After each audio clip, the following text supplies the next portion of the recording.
అందరికీ నమస్కారం. నేను మీ శిరీష, జనసేన పార్టీ తెలంగాణ. తమ్ముడు బాల్మూర్ వెంకట్ ఏం మాట్లాడుతున్నావు? ఏం బుర్ర పని చేస్తలేదా? సోయలేదా నీకు? ఏం మాట్లాడుతున్నావు? పవన్ కళ్యాణ్ గారి గురించి పరిగెట్టిస్తావా? ఆంధ్రాకి వెళ్ళిపోవాలా?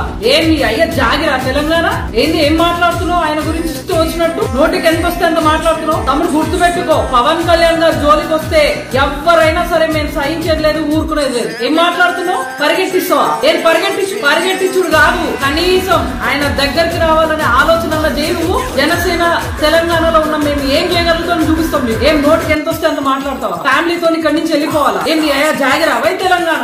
ఏం మాట్లాడుతున్నావు? జర నోరు అదుపులో పెట్టుకో. మిడిపిడి జ్ఞానం ఏంది? యువత ఊరుకోదా? అరే ఆ యువతను అడ్డు పెట్టుకుని ఏదో సాధించడానికి వచ్చినావు కదా, ఏం పీకినావు? ఏం చేస్తావు యువతకు? మీ కాంగ్రెస్ పార్టీ వచ్చింది కదా ప్రభుత్వంలో, 2 ఏళ్ళు అవుతుంది కదా. ఏం జాబ్ నోటిఫికేషన్ ఇప్పించినావు? ఎన్ని జాబ్ పోస్టింగ్లు ఇప్పించినావు? యువత కోసం ఏం నిలబడినావు? అరే మీ కళ్ళబొల్లి మాటలు వినుడు యువత ఎప్పుడు మర్చిపోయిందిరా బాబు. దయచేసి ఎవరో మీ వెనకాల ఉన్నారు, యువత అంతా నీ వెనకాల ఉన్నదని పిచ్చి ఆలోచన తమ్ముడా చెప్తున్నా. ఇంకొకసారి ఆయన క్షమాపణ చెప్పుడు కాదు, నువ్వు వెంటనే పవన్ కళ్యాణ్ గారికి క్షమాపణ చెప్పకపోతే పరిణామాలు తీవ్రంగా ఉంటాయి. గుర్తు పెట్టుకో. ఊరుకునేది లేదు, ఇక్కడ ఊరుకునేటోళ్ళు ఎవరు లేరు. కబడ్దార్ బిడ్డ, డోరు జర అదుపులో పెట్టుకుని మాట్లాడు. ఎంతలో మాట్లాడాలో అంతలోనే మాట్లాడు. ఆయన నీ లెక్క ఆలకాలు నీలకాలు పట్టుకుని పదవులు తెచ్చుకోలే. 100% స్ట్రైక్ రేట్ తో ముఖ్యమంత్రి అయిండు. తమ్ముడు నోరు అదుపులో పెట్టుకో. ఉన్న పలంగా నీ మాటలు వెనక్కి తీసుకుని పవన్ కళ్యాణ్ గారికి క్షమాపణ చెప్పలే అనుకో, పరిణామాలు తీవ్రంగా ఉంటాయి. ఆల్రెడీ మీ కాంగ్రెస్ ప్రభుత్వాన్ని తరిమి కొడతారు ప్రజలు జనాల్లో పోతే.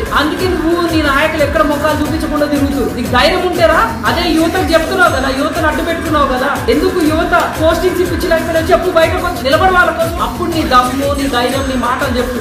ఊకే మైక్ ఉంది కదా అని కథలు చెప్పకు.